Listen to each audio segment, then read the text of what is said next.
Hello, everybody. I'm Derek Arden, and welcome to Monday Night Live, my live and uncut podcast where I get fantastic speakers from all around the world. Today, I've got Patricia Fripp. Some of you know Patricia. She was one of the first ever people to come on the podcast, and welcome, Patricia. I just want to read out, you've got fans all around the world, Patricia. I got this email this morning from Winston Marsh, the former president of the Australian Speaking Association. He said, all the best for a great program tonight with the fantastic Miss Fripp. She really is a showstopper with a practical, down-to-earth advice. Patricia, we're really looking forward to your down-to-earth advice. Thanks for joining us, and please talk us through your tip-top tips for a presentation, a structure of a presentation. Welcome, and thanks for joining us. Well, thank you very much for a wonderful introduction. And you all know we like a little applause before we speak. Derek has asked me to discuss my speech structure. And I do realize we have many great speakers on our call. We have business professionals and just Derek Arden fans who want to listen to every show. Let's look at, there are 3 ingredients that go into any presentation. Now, when you consider a presentation, that might be giving a message at your church. It could be perhaps giving a father the bride speech, an acceptance speech. It might be, hey, Derek, the speaker at Rotary is cancelled for tomorrow. Can you come? Just tell us about your business. And many of us on this call believe that the best way to build your local business or to build a speaking business is to speak for free to service clubs. And I'm a great believer, there is no free speech. There is no free speech. Now, you might not get a check. However, anytime you speak, whether it's virtual or in person, but certainly we're talking about you're going to speaking in your local community. I don't care if you're a plumber, or if you have an auto shop or the local hardware store. If you give a presentation, one, the fact that you can even stand up and be halfway decent and not trip over yourself, people give you credit for being more of an expert. 2, you get to practice what you're doing because we need to internalize our message. We also get to meet new people. And if you're looking for more speeches, for example, when I first began to speak, it was to service clubs to promote my men's hairstyling salon. And I would wander around all the visiting Rotarians, and I'd say, or whatever club it was, and say, if you like my speech, please give my business card to your program chair. Plus, I used to maximize the opportunity, get business cards, do a drawing to give away a free hairstyle at my salon. Because I knew whoever won the hairstyle, when they went back, everyone would say, hey, you won, let's look at your hair. What was it like? So you have word of mouth advertising. All right, good. So there are 3 ingredients. I say there is the content, what it is you're going to talk about. Then you have to organize it, the structure, in an easy, logical way for you to remember, and then also for your audience to remember. And then, of course, there's the delivery. And the more time you spend organizing your presentation into a simple structure, I'm not telling you write out your speech. I am going to suggest you always write out the opening and the close, and you can just work from the framework. Now, Derek, can you please mute yourself?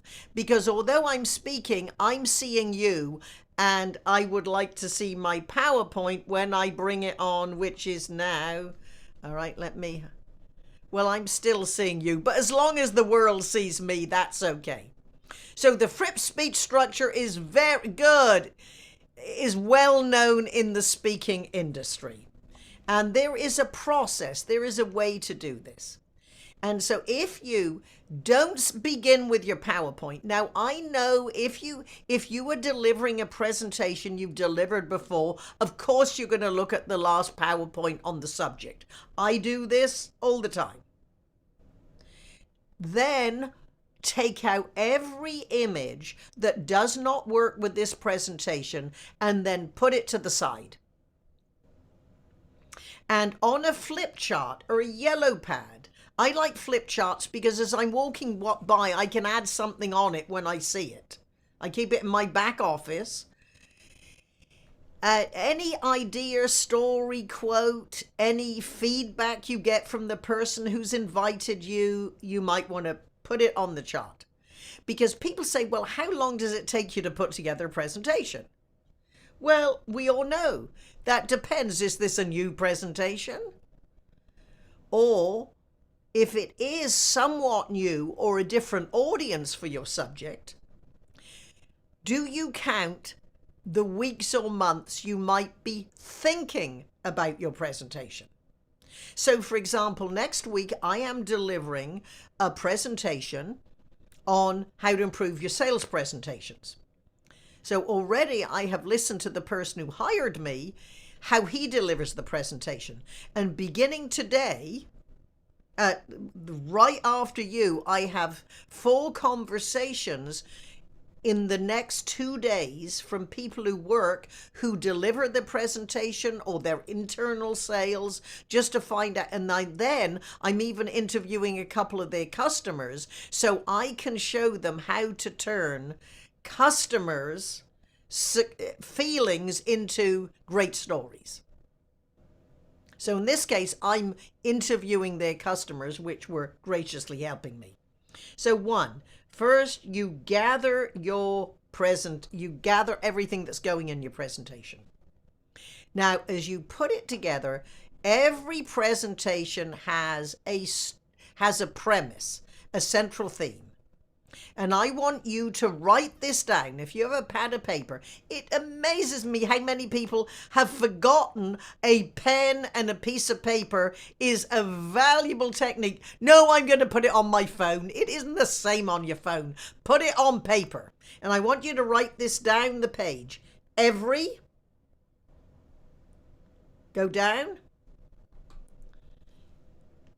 Every, ... Go down. Can. Go down. Subject of your talk / result. How ? 1, 2, 3.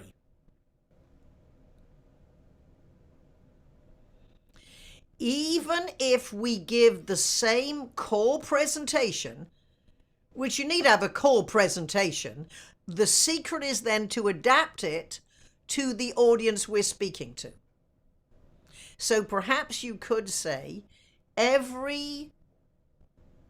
let's look at the presentation you gave when I was over. Every woman entrepreneur can double their revenue. So that is, who is the audience? Now, you see, sometimes you sell the subject. For example, Derek, you could have said every woman entrepreneur can learn to negotiate. But no, most premises sell the result. And when I talk to people, I usually say, if you had one sentence rather than 45 minutes, how would you summarize your presentation? One sentence. And usually they give me the how. And I usually say, and what is the result of that? And what is the result of that? And what is the result of that? I believe probably 6 or 7 times is the longest question too. That is what your premise is. So you can learn to be a great speaker, or what's the result of being a great speaker? So every, fill in the blank of who the audience is, what would they call themselves? Can, either your subject or the result of your subject, and then how is the 1, 2, 3 is the structure of your presentation.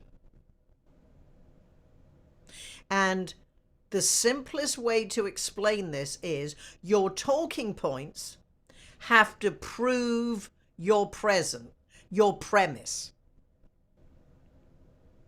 So let's just say, Derek, we're talking, most of us are in business or were in business and we're selling our services.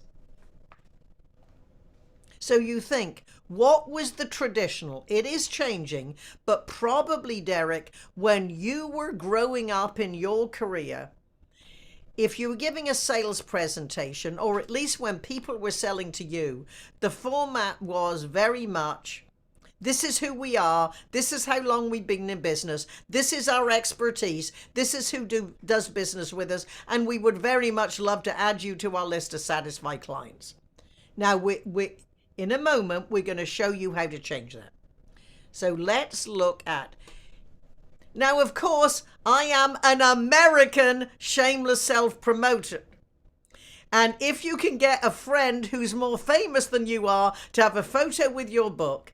But so here, this is my book. And if you want to know about speech structure, Deliver Unforgettable Presentations is a step-by-step guide on how to do that. So let's imagine my premise for this presentation is every attendee of Derek's podcast can deliver an unforgettable presentation. How? And we have a chapter on each aspect. However, what I would say is every attendee to Derek's podcast, whether you work for somebody else, you're retired, or you want to promote your business, can build your confidence and credibility. How? Learning, no matter what the situation is, to deliver an unforgettable presentation. And you think, well, that sounds good. How do I do that? So let's look at the process. All right, and why don't you read these out, Derek? Make it interactive so you do have to unmute yourself. What is the first part of the process? Gather content. Exactly, and that was what we did on our yellow plaid or flip chart. What's the next one? Collaborate. Collaborate. Very often my clients, of course, they might be sales teams or marketing teams or communication teams. If you are speaking in a company on behalf of your team, obviously collaborate.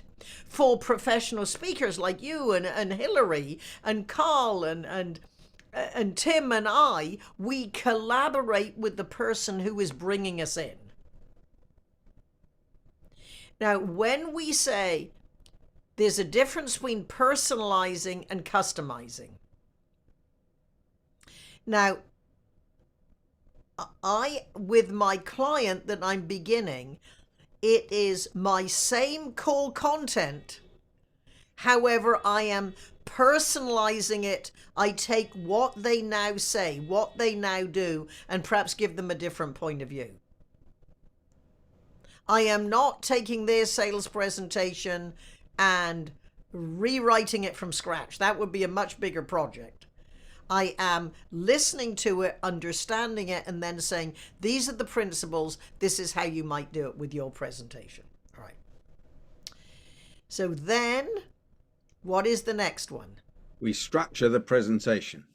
Yes. So you take your content and you just fill it into the simple diagram, which we're now going to show you. Now, again, this is not your PowerPoint. This is on your flip chart. This is the skeleton.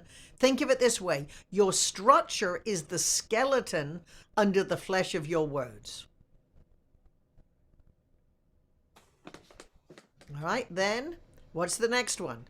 We build content in chunks. Yes, and you will see. So remember, you can improve your business, looking at your speech. Well, then we know the secret is by learning to negotiate. So what is your first point, Derek, about negotiations? Everything is negotiable. Right, good. So that is the point of wisdom for the next chunk of content. Then, what is the second chunk of content? If you don't ask, you don't get. Okay, perfect. That's the second. Now, let's say, if you had a half day or an all day seminar, you're going to have probably more than three, or you might have three and then another three. But anyway, so that's the idea. Next one. The next one is do your preparation. Proper preparation prevents pretty poor performance. No, well, that is yours. So that's very Oh, good. sorry. My next talking point is create some opening scripting. You can see we haven't And just rehearsed as- this. Yeah, and just as a plug, if you go to fripp.com/handouts, and this is free, some of the free resources are opening lines, the words, and opening lines, the techniques. I'm also speaking for PSA London, December the 9th. I am zooming into a live meeting, and part of that will be opening options. Okay. And there are plenty of options to opening. Then you might not be scripting, but then you have your stories and examples that fit into this simple structure. And then the process of the presentation is, after you've gone through your points of wisdom, what does it say? You do your Q&A, you might challenge them, and then you're going to move into your close. And then you rehearse, as you have heard me say many times, as Michael Caine says, rehearsal is the work, performance is the relaxation. All right, so now let's look at the Fripp speech structure. So strong opening and strong close. Now, perhaps if you are a professional speaker, you probably have your favorite opening lines. The way you open, it could be a story, it could be a quote, it could be an interesting statistic, it could be a combination of them all. So imagine, Derek, you began with a story of negotiations. Let's just say a story, and just give me the name of one of your favorite negotiation stories. Was it when you were in France? That's my favorite one now.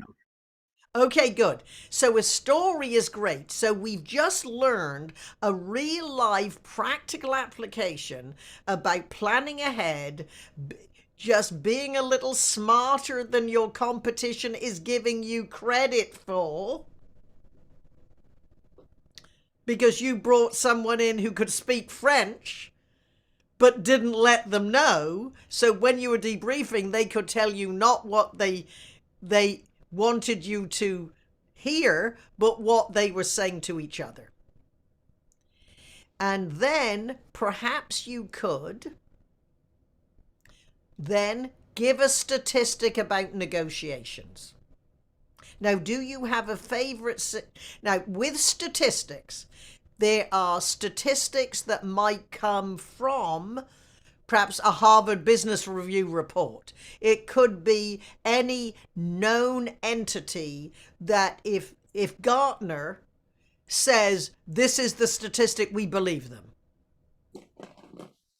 It can also be from your own experience. And when you are sharing your opinion, and this is advice I give for women on their way up who don't have as much male energy as most men do, they have a tendency to say, well, I think this. No. Based on my extensive research, based on my 30-year career of negotiations and teaching others, 78% of most negotiators have never taken any training. Congratulations on being wise enough to know, even though you are seasoned professionals, you realize you can still get better. So in that case, you've got a story, you've got an interesting statistic based on real life experience. And then, you see, at the normal Rotary Club, you usually, well, thank you for the invitation, I'm great to be here. Now, I'm not saying don't be polite and don't thank them, but you see, do it as the third line or the second line, and do it as congratulations. And I think the congratulations being wise enough is better than thank you for the invitation, although either is fine. So that, Derek, is it's a nice opening chunk. Now, if you had a 10-minute talk, you would probably only do one of them, but that's fine. The story takes the longest, the statistic takes medium, doesn't take as long, and the thank you is short. So then let's go back to, then you're going to, who is the audience? Now, this is for us, because women entrepreneurs, as Derek was talking to, and perhaps seasoned executives in one specific industry, the talking points are going to be the same. The examples might be different, because ideally you want examples where people can see themselves in your stories. Doesn't have to be everyone, but at least one of them. And that is where you introduce your premise. And it could be, so thank you for being wise enough to realize, although you are successful entrepreneurs in catering, you can increase your reputation, your confidence, and your bottom line. Then you can also say, the person who invited you was, Derek? John Lisby. John Lisby. Yep, let's say John for Lisby. women entrepreneurs, it wasn't a John. Oh, I see. Sorry. Okay. No, this was not planned. Derek did not know he was part of the act. But principles are universal. It's easier to learn when you put someone in the hot seat that wasn't rehearsed. And if you're helping each other, you can do this. Well, Fripp were here, she would tell you this, or she'd ask you that. Because teaching what you are learning is the best way to internalize it. So anyway, let's just say Hillary. It wasn't, but Hillary said, Derek, most of our members have a problem asking for what they are worth. So let's roll up our sleeves and look at 3 ways you can ask for what you're worth, which will lead to increased confidence, credibility, and your bottom line. So you see, you're tying in the request to your premise. And once you introduce a premise, it's not a bad idea to reinforce it. And that's the second way. You build your confidence, your credibility, and your bottom line. Or you can even ask them, can you see how that could increase your confidence, your credibility, and your bottom line? And once they start nodding and saying yes. Now, if this is an interactive workshop, then at the end of each chunk, you would ask for feedback. Does that make sense? Is there any specific questions? And if you have seen me deliver virtual meetings, which is tougher to keep the audience engaged, Then after each chunk of content, I always have question marks. And that's when I say, when you see a question mark, you can ask a question, make a comment, or an observation. Just make them short and specific and of interest to everybody. So let's go back, and I'm going to go full screen for this one. All right, now, your points of wisdom are your talking points. And there's different ways that once you introduce your point of wisdom, you might need to give an explanation. What do you mean by that? And then you might give an example. And this might be, so Derek, in your case, an example might be, I was helping a business owner, and you don't say it was a woman business owner, but her problem was. Now, in real life, now this is very important, and my sales teams always laugh hysterically when I say this, is your stories have to be true. They don't have to be 100% accurate. Because it might have been a male that had this problem, but because you're talking to all women, you make it a her. Because if the problem and the solution were exactly the same, what does it matter? All right. So then you're given an example. And if you are looking for consulting business, then in that case, the explanation is, when Hillary called me in, her problem was she had more requests than she could possibly handle. So I suggest, well, Hillary, double your fee and take half. Well, I tell you, when people said that to me, I can't possibly charge that. You've got to practice. So, and then the next chunk you'll see, or the next circle, is the application. So what you've done, Derek, you've given them a principle. You've given them an example of how you consulted with somebody else. Now, if you've got a longer program, or this, in fact, your entire program could be around answering this one question. How do you build your confidence and credibility and ask for what you're worth, which leads to doubling your income. Then you might say, if this makes sense, this is what I recommend you do. If you're now asking for 10 apples, practice with a friend saying, that'll be 15 apples.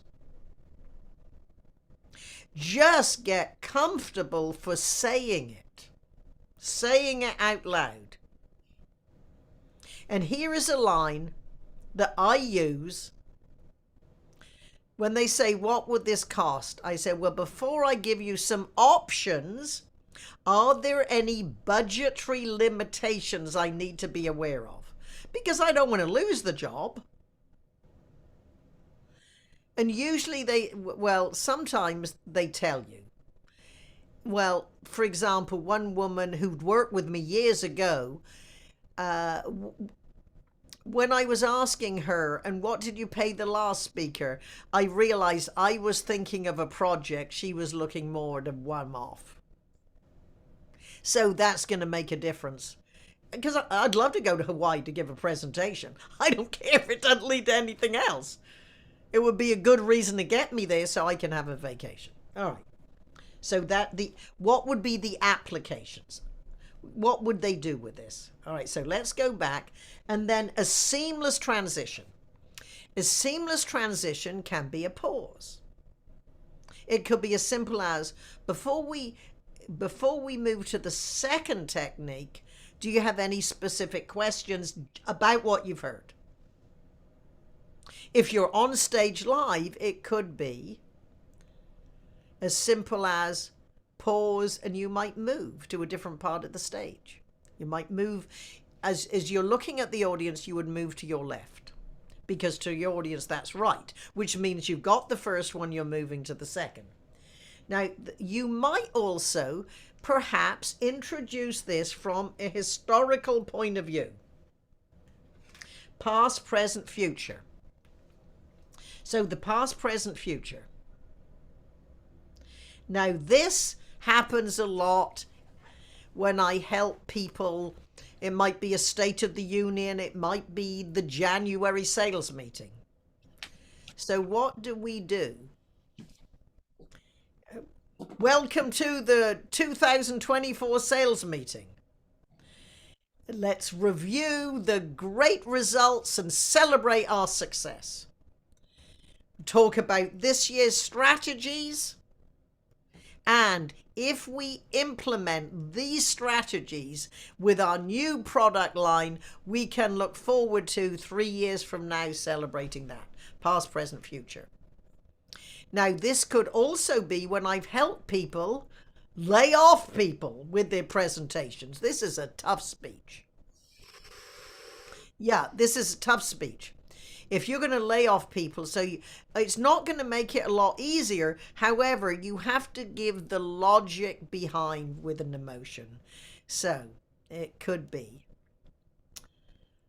you say is,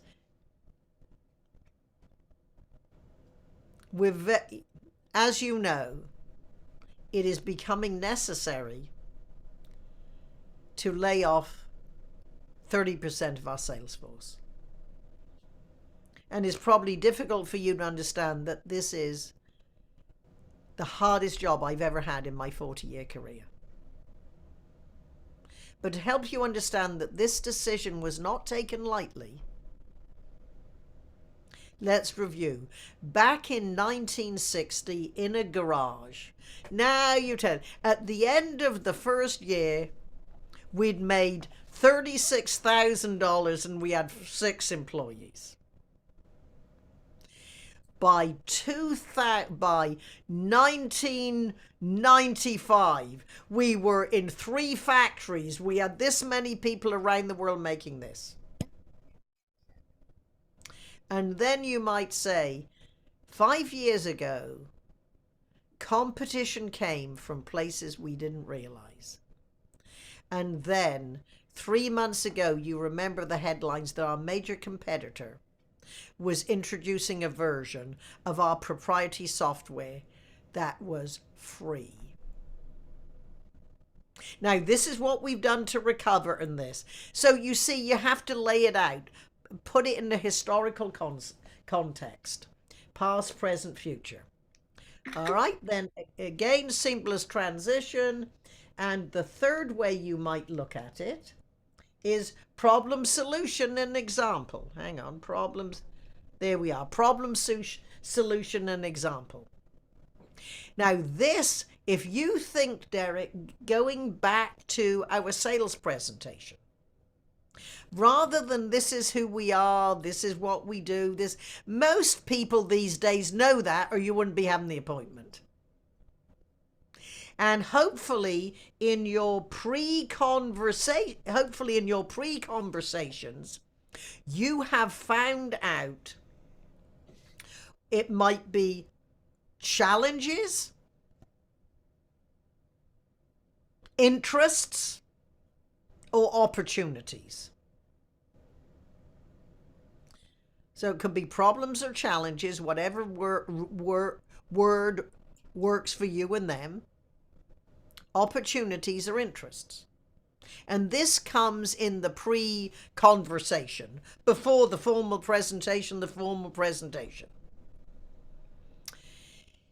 And I always recommend salespeople with their presentations say, congratulations. What do most salespeople say? Thank you for your time. Oh my gosh, I want to throw up if I ever hear that again. Because Fripp Principle 1, if you sound the same as everybody else, you have no advantage. So congratulations. Now, what did they have a right to be proud of that they are proud of? And especially if you had to dig to find it out. Now, it would work if it was something on their website, but it would work even better if you did some research And it could be as simple as talking the receptionist who answers the phone. It could be a lot of different ways. But congratulations, because if you've heard my normal presentations, you know the number one principle is I work on one premise. Everyone's more interested in themselves than they are in me. Point one in every presentation I give. It has to be you focused. Well, by saying congratulations, that is you focused. It is not about me. Then you don't thank them the time, because if we want to be considered partners,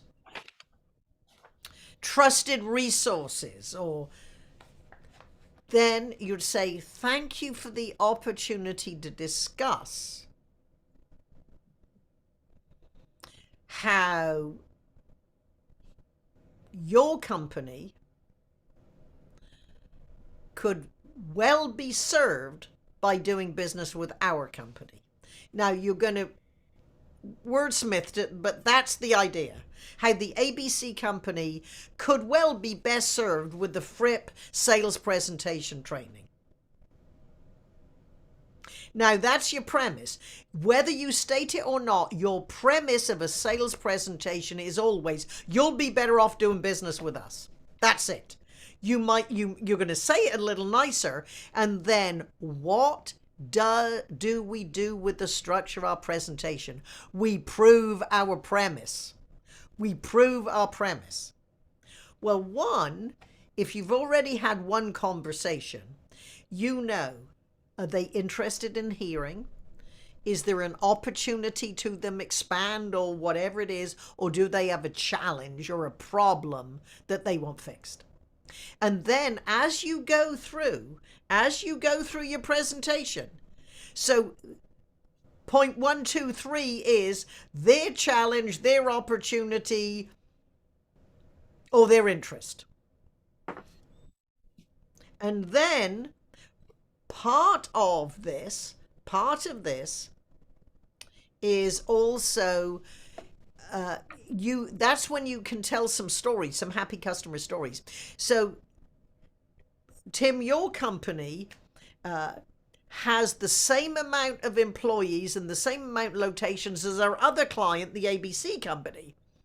And what worked well for them that could very well be a good option for you is our 3-step process.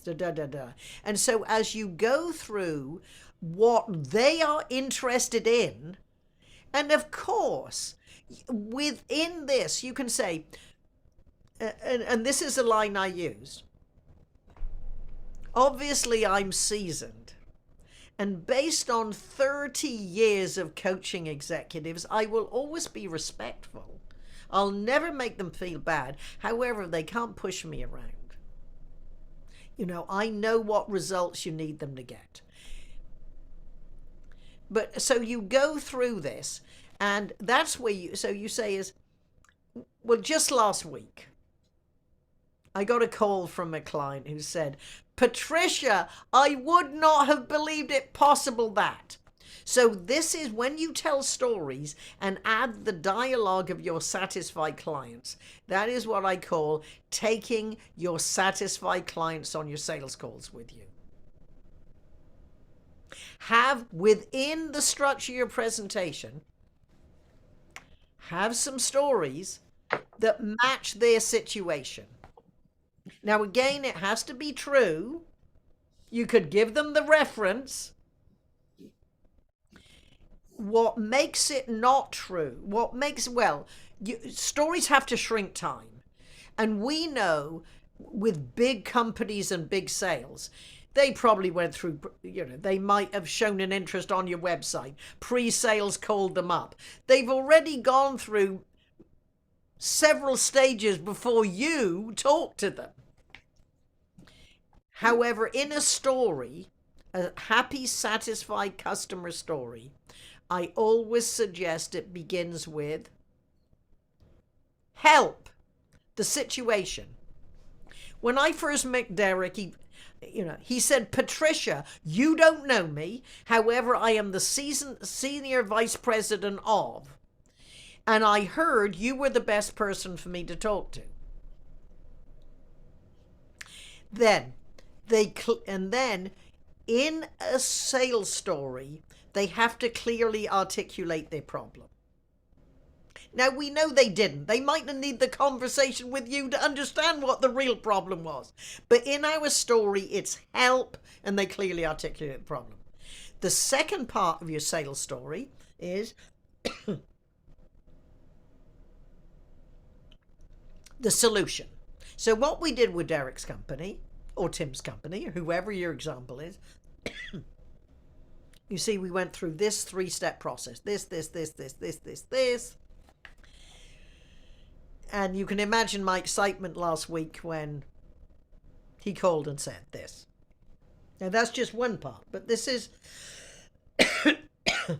problem, solution. So anyway, however you put together your presentation.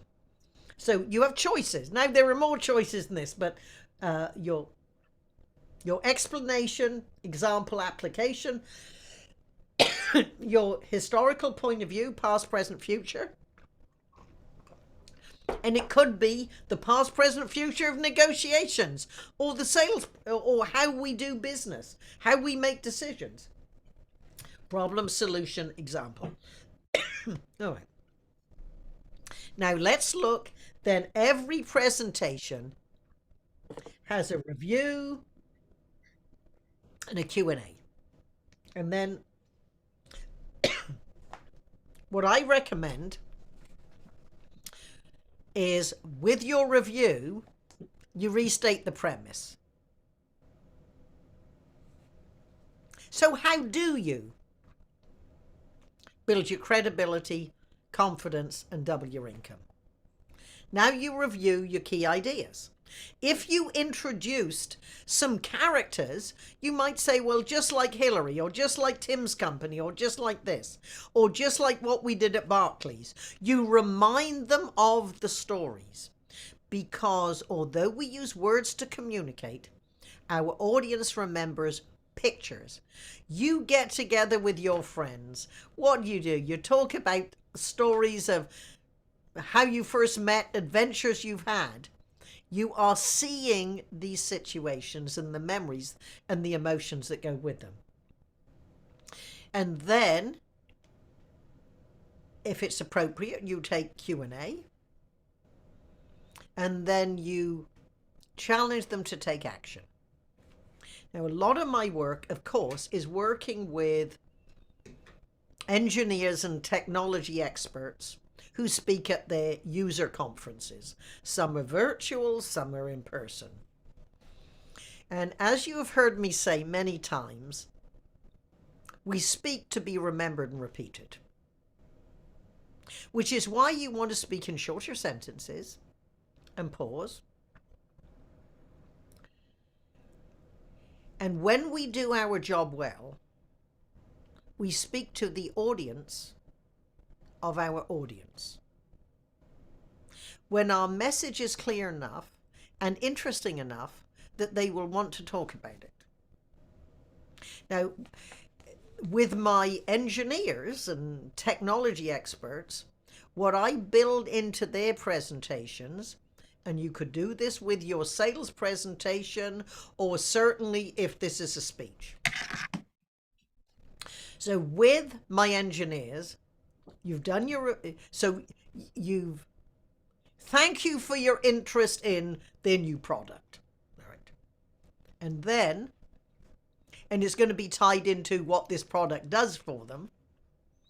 And then you say, when you talk to your leadership, or when you talk to your colleagues about this new product, remember to tell them, ba-ba, ba-ba, ba-ba. You are putting in their audience's mind, this message is not just for you. You need to share it with your leadership who's going to give us the big bucks. Or when you talk about this with your other leaders. Now, for you, Derek, what you might say, if we go back to your speech to the women entrepreneurs in catering, You could say, so how do you build your credibility, your confidence, credibility, and double your income? And you say, what you might want to do with your next Monday's team meeting, whether you have 2 associates or 20 associates, get together and say, just heard a great presentation on how we can increase sales by learning to negotiate.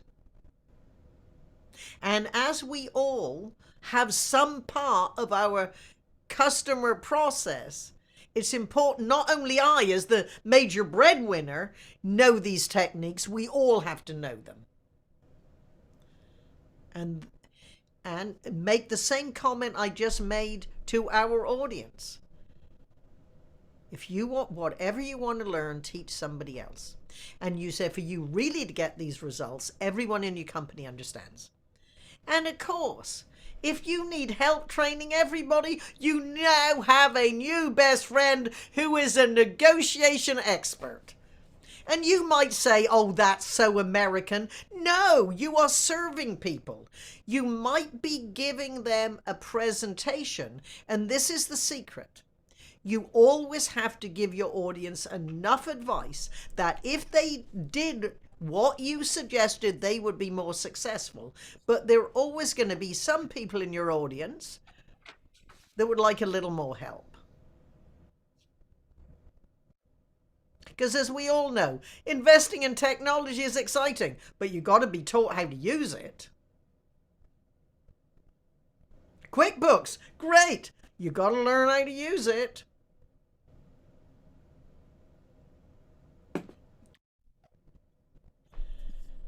I'm very Let's go conscious back. Let's of just your... look at one last one. Let's go back to our slide. No, okay. Strong close. So let's look at the strong close.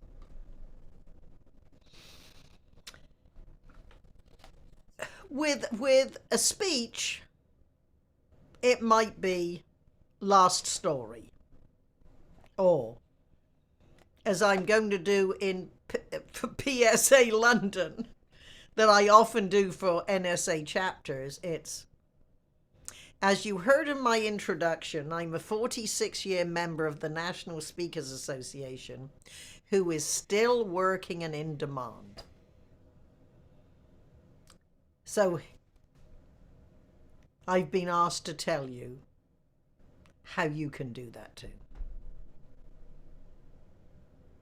And then well, you'll have to tune in to PSA to see what I say. But that's it. Now, with a sales presentation, which we also use because most of us are in business, there's your close, and it might be you take any other questions that they have, and you might say, if this makes sense, our next logical step would be to.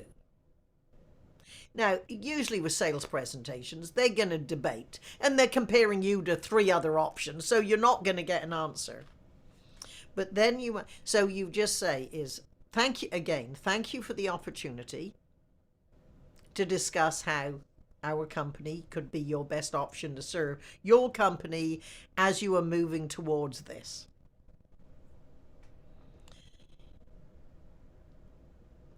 And as you talk about the Fripp company in your further deliberations, remember, now what the last line of a speech or a sales presentation, or even a speech to your Rotary Club about your business that might lead to more business, is what I call your last words linger. And these are 3 last word lingers, real life situations I've given to my clients. 1, as you turn around. Now, this was a big company, a leader in the industry, which means, yes, they're the dominant, they probably cost a bit more, but in times of challenge and turmoil, they are not going out of business. So their last line as they turned around, it's almost, I call it the Columbo close. Now, the Columbo close, I'm sure many of you have seen Peter Falk. And you know, just as he's walking out, just one more question. So this is it. Your presentation is closed. You're just turning to leave and you say, and remember, 157 profitable quarters. We aren't going out of business. Now, with another client, they are a small company competing against someone like the big company. And this is us. This is us. So what you might say, and remember, we are large enough to satisfy all your needs and small enough that you'll always be a VIP client with the president's cell phone available. You can call 24/7. And then with another client, a technology company, it was, remember, 99% of the Fortune 100 do business with us. So, Derek, I see I have about 2 minutes if you have any questions before I need to go and get ready for my real sales client. Patricia, I think that we ought to close it now because we need to thank you. And I know that you have a client at 6 o'clock our time, which is 10 o'clock in the morning. And we have to thank you for getting up so early as well to present to us. So I would like to thank you. There's so many tips there. And I've been taking notes and trying to pay attention at the same time for our unrehearsed bits and pieces. But could I ask all members of Monday Night Live to thank Patricia in the normal Monday Night Live way?